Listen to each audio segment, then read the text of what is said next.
the air, and then it told me I'd have to wait to even get on the air. Okay, now we are live on YouTube. Hello, this is Ask aois21 on the 21st, our monthly Q&A to help self-publishers or other book writers just answer their questions they may have about the world of writing, editing, cover design, publishing, marketing, promotion, any questions you might have about getting your book out there. Now is the time to send them in. I'm Keith F. Shovlin, publisher and chief creative of aois21 Publishing, and we're broadcasting live tonight on YouTube and on Periscope from beautiful Springfield, Virginia here. So be sure to send your questions along. We got the group chat here in YouTube. Of course, if you're watching on Periscope, you send your questions along. It will pop up on the screen, and I'll do my best to answer any questions that are sent out there. So just see, so we are ways you can reach out to us. Not only are we on Periscope, YouTube, but we're on Twitter at aois21. You also find us on Facebook, facebook.com/aois21. And we have posts there. You can just type your questions in the comments or tweet to us with the hashtag AskAois21. Quick fact I learned this week, the hashtag symbol, we commonly know as the pound sign, is called the octothorpe. Thought that was an interesting fact I heard this week. So now it's April 2016. We are deep into the heart of book fair season. Back in March, here in Virginia, we had the Virginia Festival of Book in Charlottesville. This weekend in Maryland, the Kensington Day of the Book is going on at Kensington, Maryland. And we'll be there all day on the streets of Old Town Kensington. And there's a ton of events going from 11 to 5. So if you're in the greater DC area, I urge you to come on out to Kensington. In beginning of May, there's the Literary Hill Book Fest at Eastern Market in Washington, D.C. And there's also, I believe that there's also a book fair coming up in Silver Spring at the end of the month, put on by the Washington Writers. I think it's called the Washington Writers Conference. And it's mainly a book fair where there's a lot of literary agents there available to hear pitches from people who are willing to come, that are coming in trying to sell their books. Then otherwise in May, on May 21st, is Gaithersburg Book Festival in Gaithersburg, Maryland. And that is just a fantastically huge book festival with hundreds of exhibitors and authors and all kinds of things going on. So let's see. Okay, yeah, we're broadcasting on Twitter confirms we're broadcasting Periscope and on YouTube. Oh, we've added a new follower in the past 5 minutes. That's good. Welcome.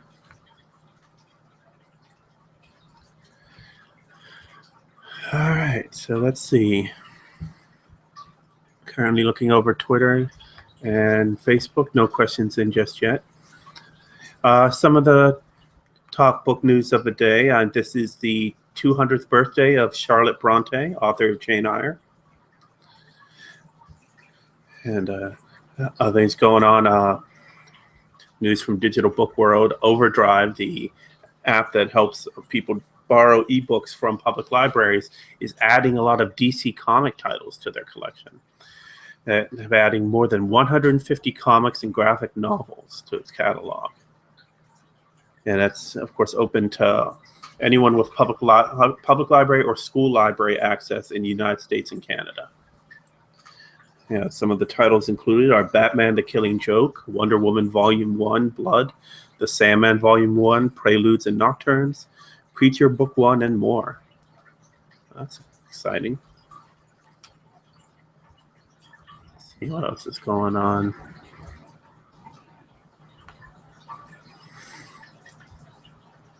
See, we have at least one person watching on Periscope. You have anything you want to ask? All right. No questions coming in on Google or Twitter.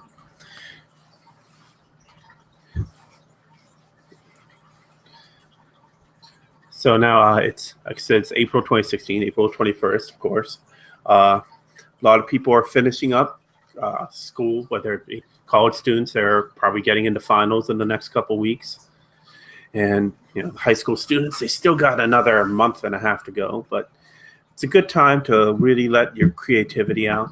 It's a good time to write. Weather may be beautiful and maybe drawing you outside, but that doesn't mean you can't take a notebook or a tablet or a computer out with you and do your writing outside. So I always found good inspiration by the great outdoors. I worked for a few years in a summer camp, so I had a lot of time outside, did a lot of writing outside, just purely out of habit.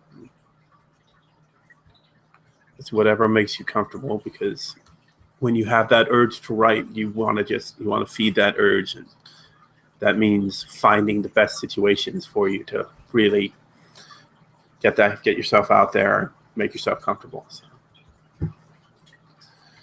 And the other news going on this week is, as you know, we're outside of Washington, D.C. We had big news in the library world. Yesterday was the first confirmation hearing for Dr. Carla Hayden, who is nominated by President Obama to be the new Librarian of Congress.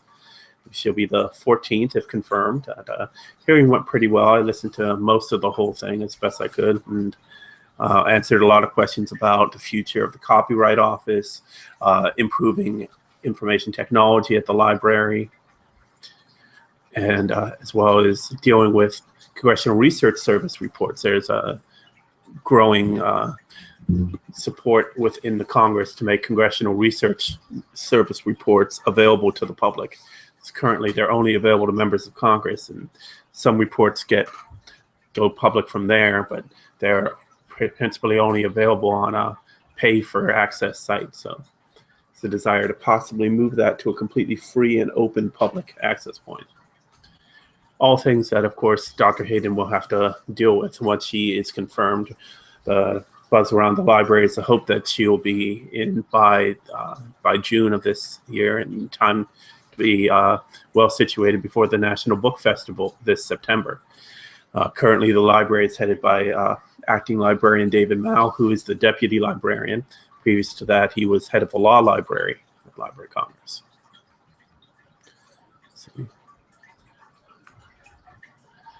All right, other things going on. Just checking through, no questions on Facebook. Oh, thanks for the heart on Periscope. Hearts are always appreciated. See, no questions on YouTube, and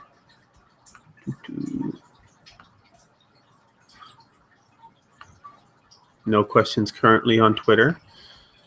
You can send your questions in however you like. Anything you want to talk about with writing, editing, cover design, publishing, or marketing your book. Tips on talk about ebooks versus print.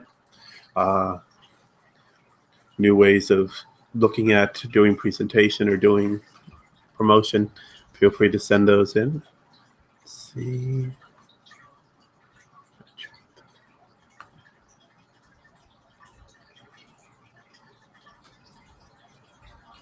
Okay. Looks like somebody retweeted our launch of the feed, and otherwise no questions coming in right now.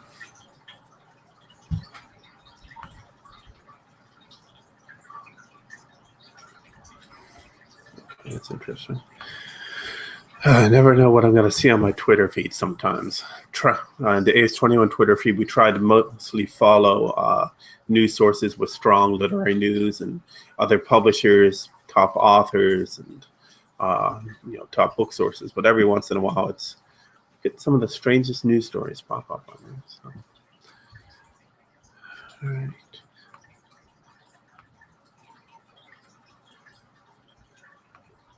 Just checking through everything. So here at aois21, we're got a bit of some big news this week. We released the cover design and announced the pre-order for new book of poetry, Interlude to Sentimental Me by poet Michael B. Judkins. It is his second book after releasing Sentimental Me, Introduction to Sentimental Me last spring. His book will be available at the end of May. We start the pre-order next Tuesday. When it goes on sale, it will be fully in May. It'll be up for $5.99 as an ebook, but we're offering on pre-order starting Tuesday. You can get it for $5.49, a 10% discount for buying it early. And currently we'll have it up on the AS21 market.as21.com. But we'll also be adding it on other sites such as Smashwords and Kobo, and possibly Barnes & Noble. I think they worked out they had some trouble doing pre-orders. But then also will be available on iBooks and Google Play. Then, of course, here, let me just...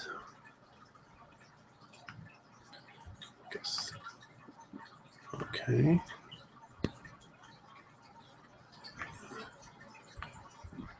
Was going to read the quick write-up, but it didn't want to load. So that'll be available May 31st. In Judkin's own words, Interlude is a collection of emotionally driven poetry that covers the story of pain, tribulations, happiness, self-esteem, and self-discovery through love and heartache. The interlude will take readers on a journey of determination and imagery, which leads to the formation of short stories and performance poetry.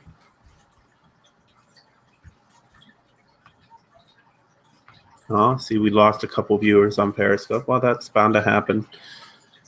And we're here to answer questions, and if questions aren't coming in, I start rambling about other stuff. And my rambling isn't always the best things that some people want to listen to.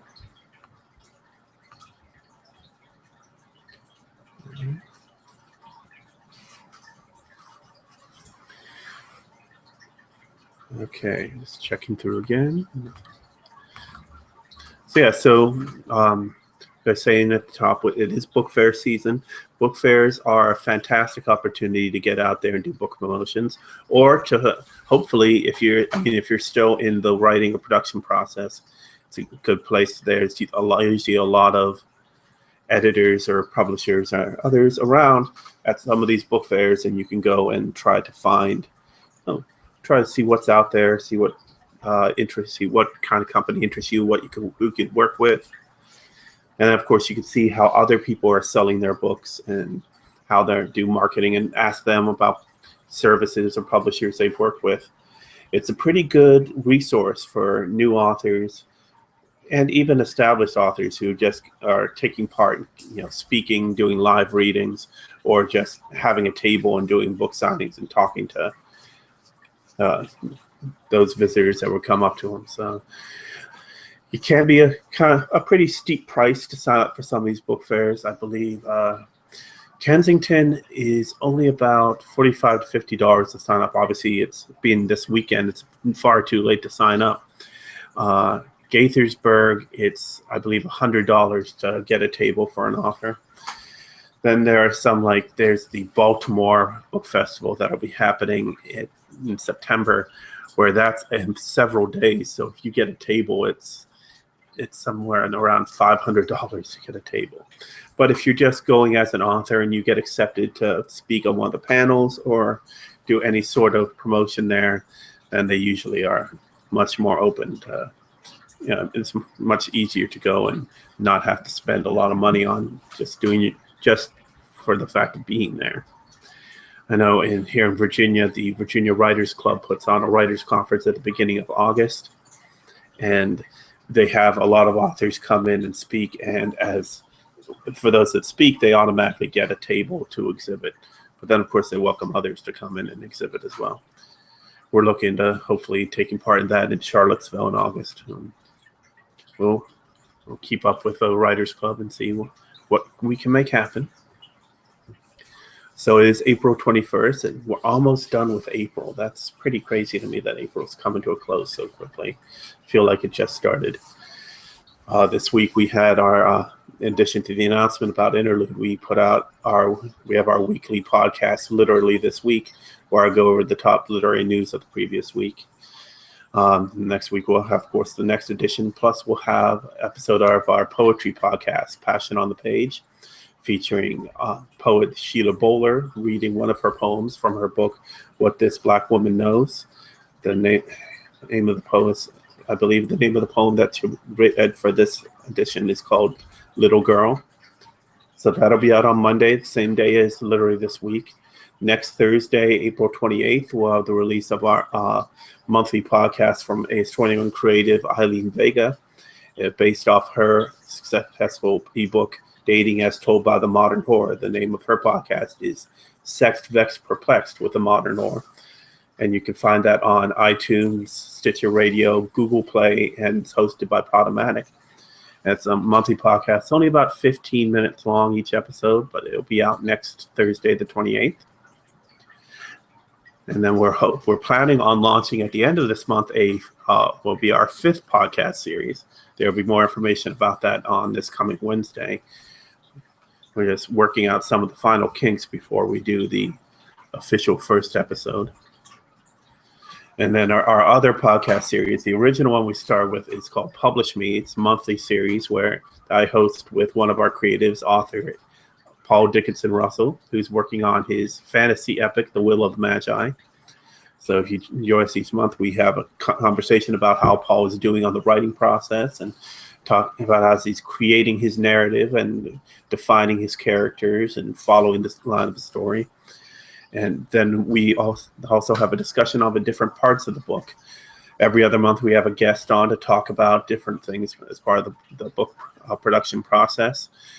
Now, 2 months ago, we had on aois21 editor-in-chief Corey Parker to talk about editing and first reactions to reading the book. This past month, it was just Paul and me discussing writing death. How do I feel about whistleblowers? Well, depends on what you mean by whistleblower. If they're exposing wrongdoing, then I'm for them. If they're, it all depends on your specific definition of whistleblowers.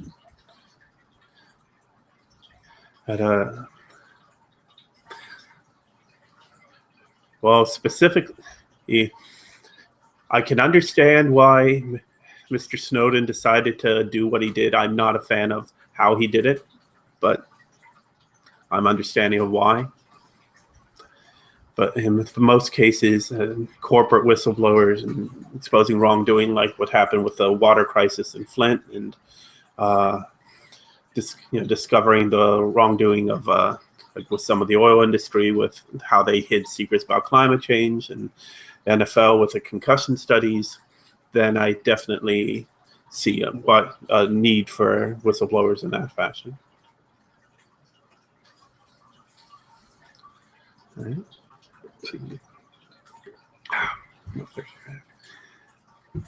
All right, let's do a quick check. Nothing on YouTube right now.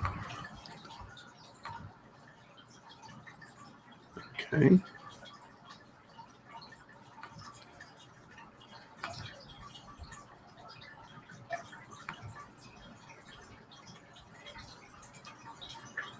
No questions going on Facebook right now. Hello, welcome. And checking over to Twitter. Where are you, Twitter?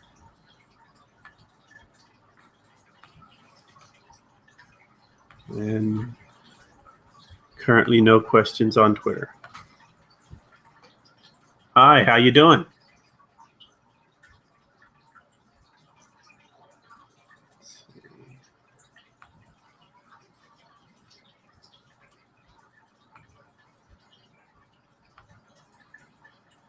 Looking at 2 separate screens, so if a question pops up and I don't catch it, I apologize on that. I'm trying to make this work on both things, trying to reach out to as wide enough audience as possible. And we put on this monthly Q&A because I want to be able to answer questions, because I know when I first was a self-published author about, when was that? 2010, so 6 years ago, I had a lot of questions, and I kind of was answering them piecemeal from stuff I could find online. So trying to have with this monthly Q&A, being able to answer a lot of those questions people might have. Because I tried to do a lot of things. I worked with Lulu, and I wasn't quite sure how the ebook stuff worked. Of course, I've learned a significant amount about it since then.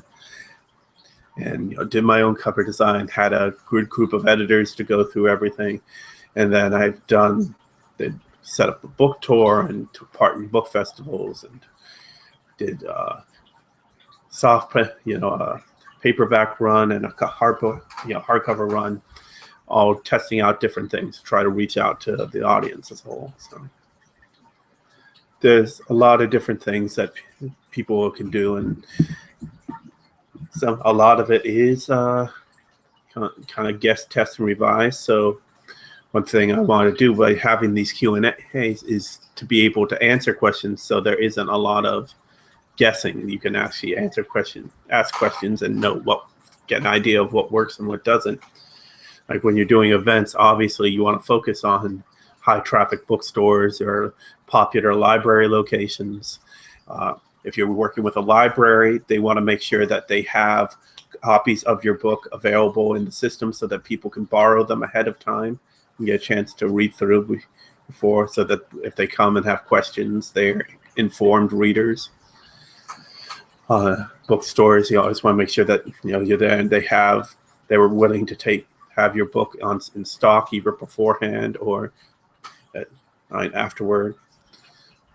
There are a lot of bookstores that will have local authors in for events, but only have the books available for that limited event because of limited shelf space. So you really take advantage of that, doing a lot of promotion for your events. That may mean buying advertising. That may mean doing things such as, broadcasting on Periscope or things like that. We had our launch party for our literary magazine, the 2015 edition, aois21 annual. We had our launch party at One More Page Books in Arlington, and we decided to have an event with several of the contributors coming out to do a live reading. And then we broadcasted on Periscope and had a lot of people tune in. There's actually a pretty good crowd tune in. And then afterwards, we saved the file and put it on YouTube and got even more viewers watching it after the fact. And I know a lot of the people that took part appreciated having that, knowing that video is up there so they could share their own snippet of them doing a reading. So, no.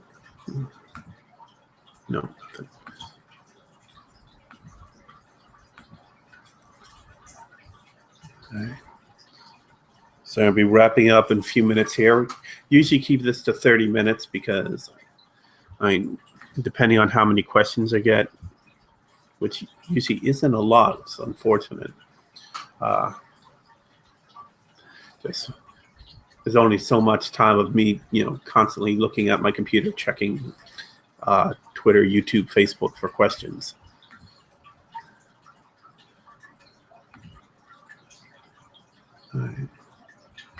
All right, so I'm just going to wrap it up. So thank you for those that have been watching and this will be posted on YouTube this video will be saved on YouTube on the aois21 YouTube channel. That's youtube.com/aois21pub. If you want to see us in person, we'll be at the Kensington Day of the Book this Sunday from 11 to 5. We'll have a nice big tent, and we'll have at least 2 of our authors there as well throughout the day, and possibly a third, and all depending on scheduling. Excuse me. Plus, we are also featured at the tent. We'll be doing live recording for our Publish Me podcast for the next episode, which will feature a guest talking about crowdfunding to raise money for your book project. So we'll have on crowdfunded novelist Carolyn O'Neill to talk about her both success and failure in using Kickstarter to do the editing and production of her self-published book, Kingsley, a novel. So for those that come out to Kensington this weekend, we'll be asking people their own thoughts on whether or not they'd support a crowdfunding book project. Have they supported a crowdfunded book? Well, they read a crowdfunded book, just basically their perceptions of authors going the crowdfunded path, and whether or not that affects what they think of the overall work. So if you're in the DC area, I urge you to come on out to Kensington. It's a great time. And the weather is supposed to be pretty good this weekend. I know there's a chance of rain overnight, I believe Friday going to Saturday, but hopefully by Sunday it'll warm up and be sunny. Just overall be a nice day. And then on Monday, check us out. Go to our podcast page at media.aois21.com, and we'll have our weekly news podcast literally this week. and the latest edition of our poetry podcast, Passion on the Page, will be available. So thank you for watching. If you have any questions anytime throughout the month, find us on Twitter at aois21, at aois21. We're also facebook.com/aois21, or just go to our webpage, aois21.com. We have a contact form there. You can send your questions in. Or you can email us at pub@aois21.com, or you can call us 571-206-8021. And we do our best to answer your questions. And if not, we'll hopefully be able to refer you to someone that can. All right. Last check. Just making sure nothing on YouTube.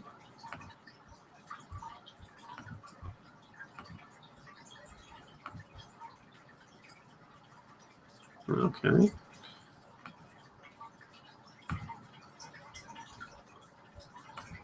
Nothing on Twitter.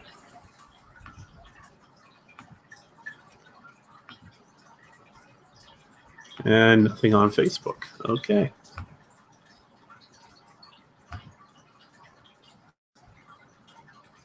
All right, so that's it for this month.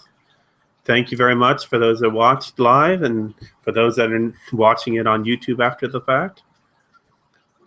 I hope this was somewhat enlightening, even though I didn't cover too many new tips this month. But I am Keith F. Shovlin, Publisher and Chief Creative of aois21 Publishing out of Mount Vernon, Virginia.